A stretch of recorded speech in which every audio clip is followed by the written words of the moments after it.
Hey everyone, and welcome to Asamu Rat Care. So today's video is going to be about assessing temperament. So kind of like helping you. Quite get that. Oh, Siri is quite interested in what I'm talking about now.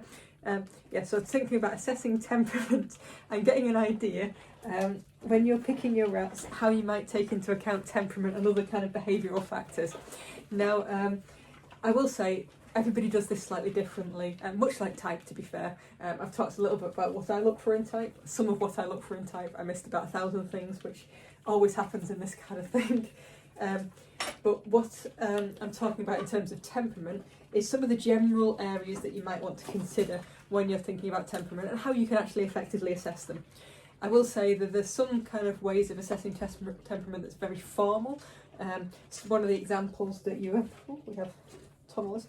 One of the examples that you might have come across online, particularly popular in areas of America, is where they don't handle the rats at all, and then they will do some temperament tests based on purely the kind of temperament that they've come out with without any kind of human contact. And when I say without any human contact, they still seem to handle them for photos and such, but they don't do kind of that socialisation, the playing with them, the kind of fun stuff that I tend to do with mine.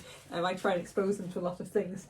And they will specifically try not to expose them a lot of things, just so that they can have a kind of, in their eyes, a pure look at genetic temperament, which I will say, all temperament is made up of both genetics and kind of environment, so there is no such thing as kind of true, but you do influence it by the environment you put it along. But as long as you're fairly fair with all the rats, then you can get a very good idea, and built up over a number of weeks or days or different sessions, you can get quite a good picture.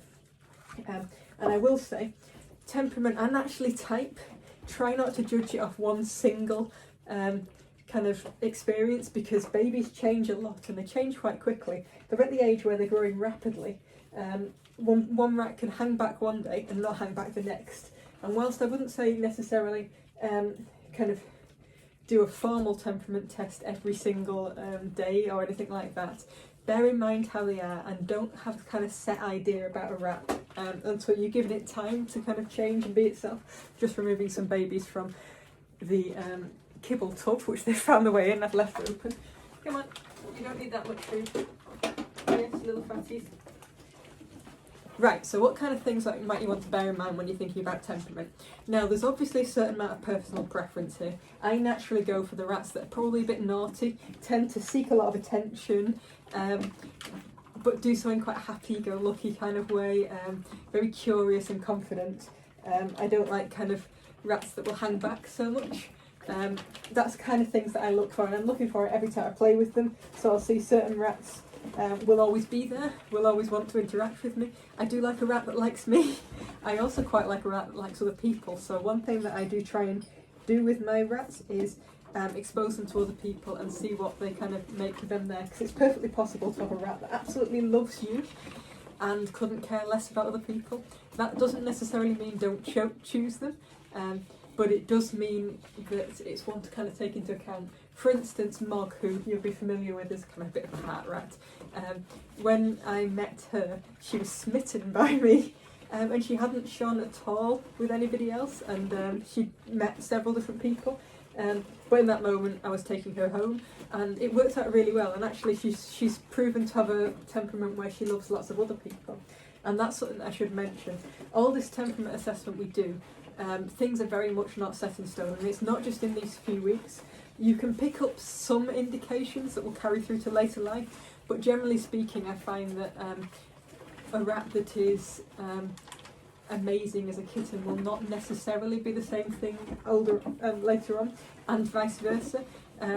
Foo's another one, like she's quite big now, my topaz girl, very kind of bland, I would say, as a kitten. She showed a bit of interest in me when I visited. She was born at Lovecraft, and normally Lisa's rats are highly forward, and she just wasn't, and everybody else in the litter was, and I kept her because she was a sensible choice, and I love her. She's really come out of her shell since then. She just needed time to mature, and vice versa. So Chocobean, who I had kept at the same time, super forward kitten, interested in everything, isn't my biggest fan right now. It's not that she dislikes me, she just doesn't really care for me, she'd rather do other things.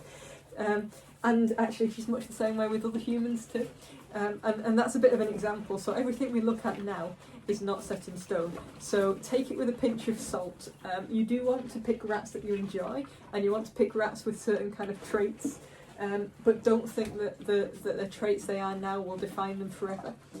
And just kind of like give them a bit of a chance sometimes too. So when I'm looking at temperament, what am I looking at? So first thing I tend to spend a lot of time doing, which you can see me doing at the moment, is just playing with the kittens. And I'm interested in not just are they seeking me out, which to be fair all of these kittens do. I don't know if you're on my Facebook page, but if you are, you've probably seen me running up and down and the babies chasing me yesterday. In fact, I could probably demonstrate if I remove some babies from me. They're pretty much all fairly interested in me, and this is pretty much universal. When they realise we're playing this game, everybody starts chasing me. Come on, what's this? I've scared them, I've made a funny noise. That is actually quite an interesting test in itself, but I'll get onto that. So all of them are quite engaging, and some days some rats will be slightly more forward than others, but I will say there's a handful of rats here that do stand out in terms of engagement. You get people like this little girl who is the tiny little girl I completely discarded from a type point of view, little Essex, but she loves me, and it's going to be a very hard decision. I haven't decided yet who I'm going to keep yet. I shouldn't keep her, but there is every chance that I might. Other rats that always stand out consistently, little Kinky Black. She's not going to be a keeper again for that reason, but lovely, lovely temperament. This girl is almost definitely going to be a keeper, and again she quite often seeks me out, and that's quite a nice thing. She's quite a kind of solid type. Both of these Essexes actually, in fact all three Essex tend to be quite often at the forefront of things, but it's like this, all of them are very, very engaging, so kind of picking out one to say, oh, this is the absolute amazing temperament. What I tend to do is keep a note of every time they've shone in free range, and you'll find that some consistently shine more than the others, and that's quite a good guide. But then with this litter I'm really struggling because they are actually all a really nice kind of high standard from that point of view. So there's kind of human engagement, and I will say what I'm also doing here is kind of handling. Does anybody resist handling? I'm not expecting them. In some places they will do something called a scruff test, where they basically pick the rat up by the scruff and see whether it kind of hangs limply and tucks its feet in. I have no interest in that. That for me does not define good temperament, that just defines kind of submissiveness. What I'm after is a rat, when I'm handling it, is perfectly happy to be handled, but I'm also fine with it wanting to get off and do things, because let's face it, being handled is boring, isn't it? But I want them to be happy enough with it. I don't want them to fear humans. I want them to kind of like put up with me, but allow me to do things, and that is quite important. I don't want too much tension or fear from them when I go to pick them up. Other things I want to do is I like rats that play, so we're going to see whether we can get anybody to play.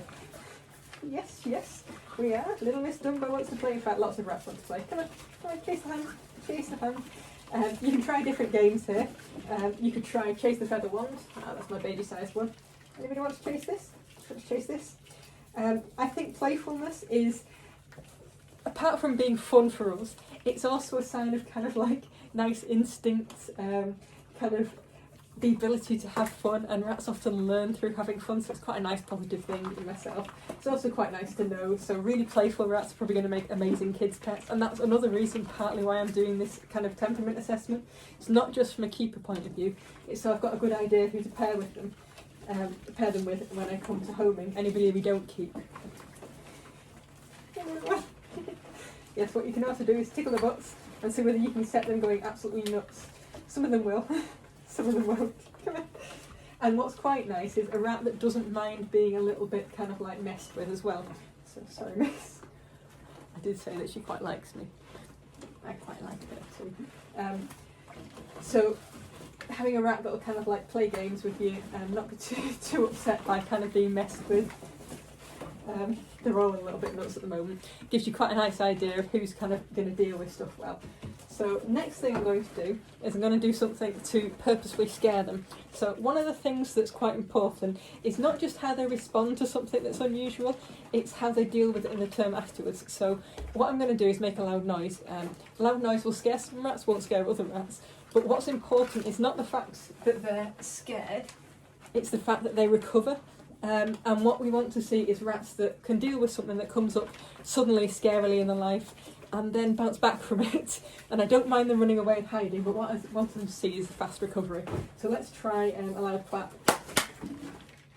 So you see several of them kind of immediately froze. What I think is quite good is I like the reaction where they want to see what's happened. I also like the reaction where they aren't hiding. And actually, looking in here, I don't think there's many that have hidden, if any. No, you're just destroying my kitchen roll. This was once a roll of kitchen roll. It is now carpet. Let's reclaim my kitchen roll. It's kind of like an Andrex puppy moment. Didn't really help in terms of my kind of fear testing.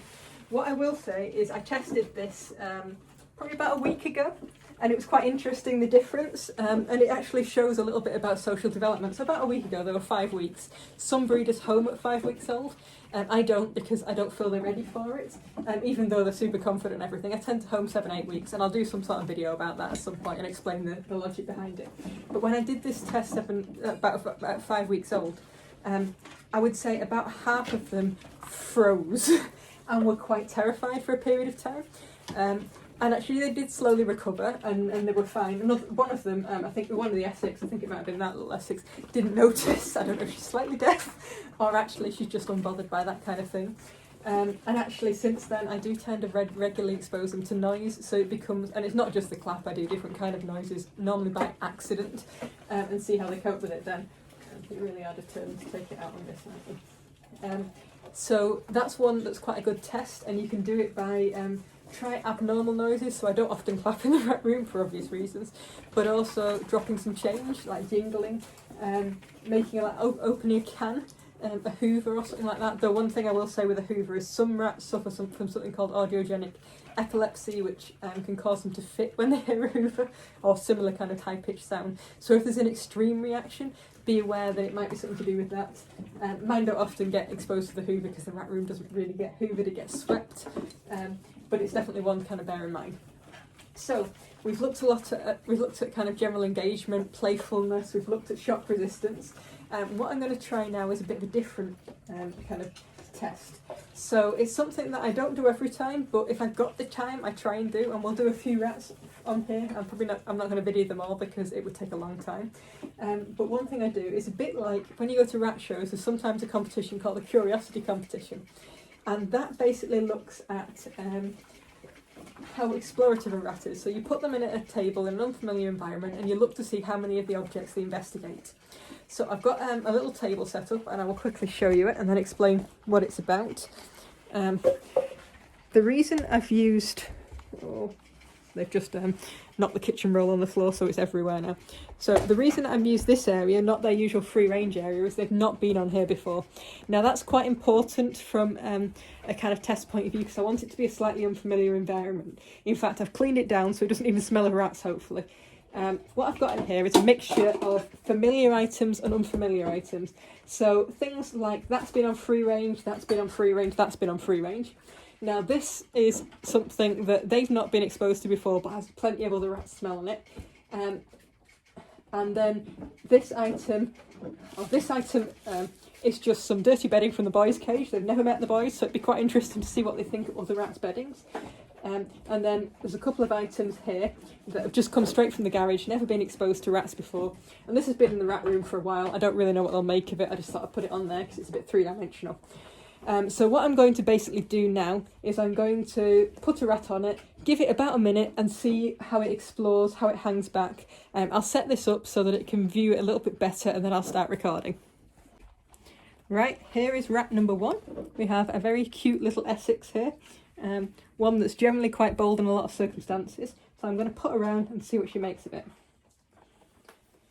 Right, so first thing I'm looking for here is I'm looking for how she's kind of like moving around the space. So it's quite natural for rats to go along the walls because it feels safer. And I also purposefully put this on there because I knew they'd want to hide in it. But the fact she just kind of easily moves in and out of it without worry. She's gone straight into another rat's bedding, which is quite good, quite interesting, confident. The way she's moving around this whole environment is really quite nice. She's doing it without any particular nerves, and she's very curious, so she's having a good explore.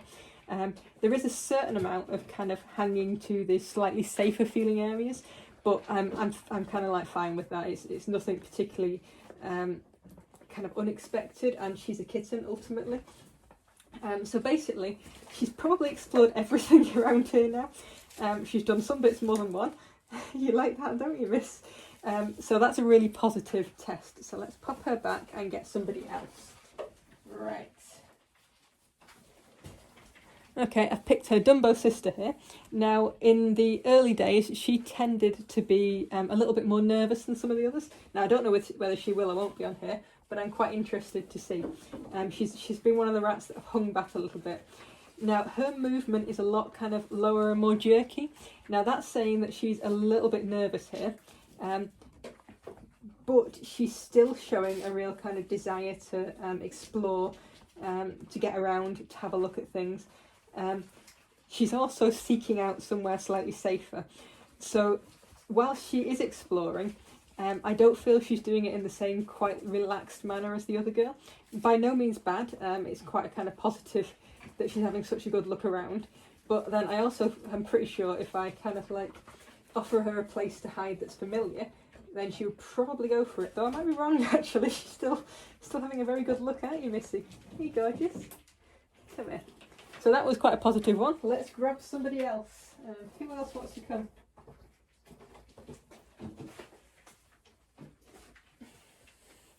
Got you. Let's try her.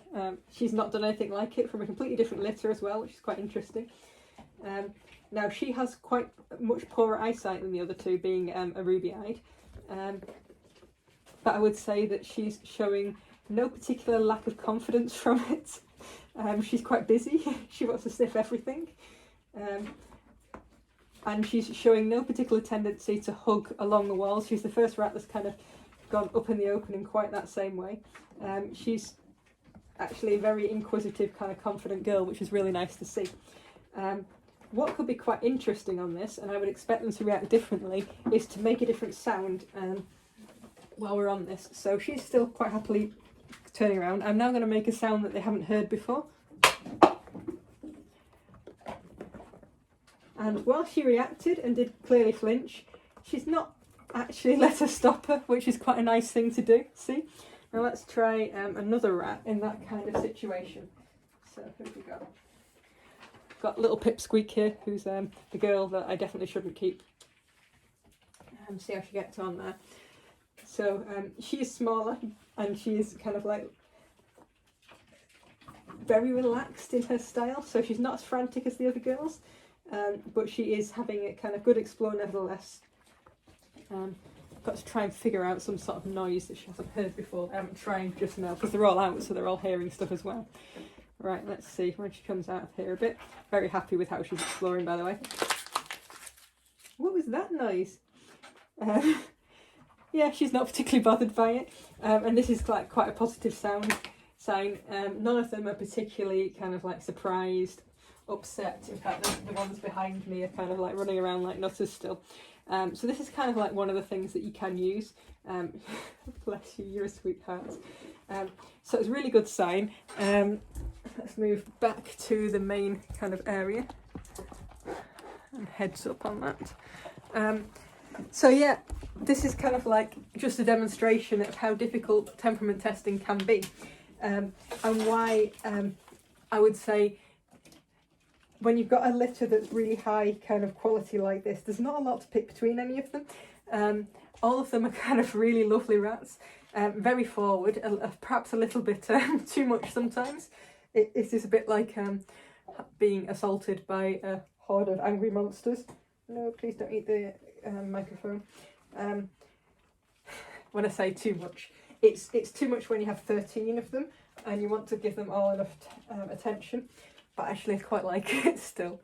Go on Truffles. So, this is it in terms of temperament testing. What I will say is some people also will use temperament testing as a means to decide, don't fall off, which rats get to be homed out or not as well. One thing I will say is when you're looking at the temperament, if you do have some that hang back, and I'd quite like to show you some just from kind of usefulness factors, but none of these are currently in the mood for hanging back. In fact, they're doing very well. I will say this is one of the most consistently good set of litters, and bear in mind there's 3 different litters here that we've had. Usually we have 1 or 2. In fact, there is definitely one in the boys that hangs back a little bit, but the girls particularly are outstanding. And actually I get the impression from Lisa that the boys are doing just as well now too. But yes, so if you do get kind of slightly nervous rats in the group, or they're not quite as forward as this, don't worry.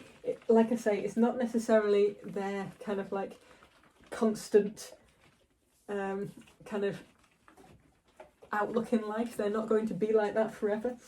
All it is, it gives you a little bit of information and a bit more information to pick, and actually think about how you're going to home them. So if you get a rat that's a little bit nervous, may struggle to come out of its shell a little bit, then you should consider the kind of home for that you either keep it yourself, which is always an option, or you potentially not breed from it if its temperament doesn't turn out good as an adult, or actually you can sorry, I'm being mobbed here, it's quite distracting, or you can look to home it with somebody who's quite experienced and quite gentle or confident owner. So that's what I would typically do. I tend to pick homes that have got that little bit more experience for the rats that might need a little bit more special needs. What you can also find, and you should take into account with temperament, is how they are with each other. It's not an amazing guide because rats can change, like I say, but if a rat is particularly bolshy, pushy, tends to spend a lot of their time dragging other rats around, they're probably going to be a fairly kind of confident, bolshy adult, and you need to be a little bit understanding with that as well, and probably put them with a more confident handler.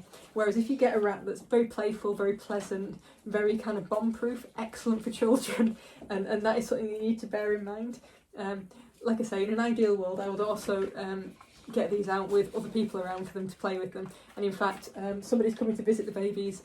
Well, actually they're coming to help them do an intro on Friday, and I'm hoping I'll be able to get them to kind of see what the babies think. And Lisa's coming around so we can play with them together then as well. That'll be our final picking time, that other morning, which will be quite fun. But getting their kind of interaction with other people they're not familiar with is very useful. What you can do as well is if you have trusted rats, you can see how their babies react to other rats, or even just like I could get Moomin out and see what they think of her.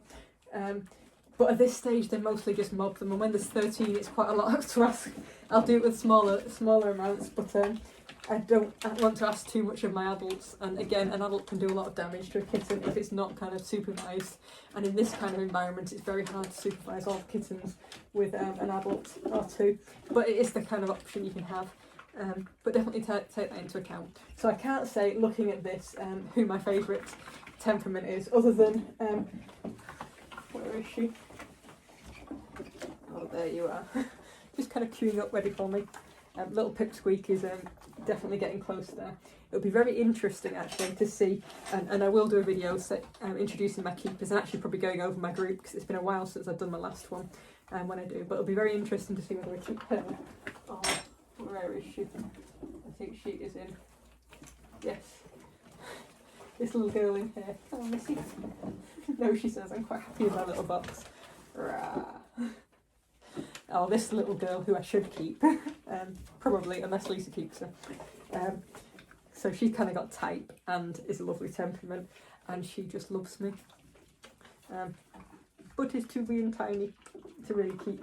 So it'd be very interesting whether I pick with my heart or my head, and it's always a thing, and there isn't a right answer, and you can keep as a breeder some rats from a heart point of view, and there's nothing wrong with that. You just make sure you don't kind of leave yourself out of options from a breeding point of view either. And so now they both come and visit me, just to be little assholes and make it extra hard to pick. But yes, so hopefully by this weekend I'll have a good idea who my future little one is. They've both got names if they come with me, so it could be anybody at this stage. Yes, it could.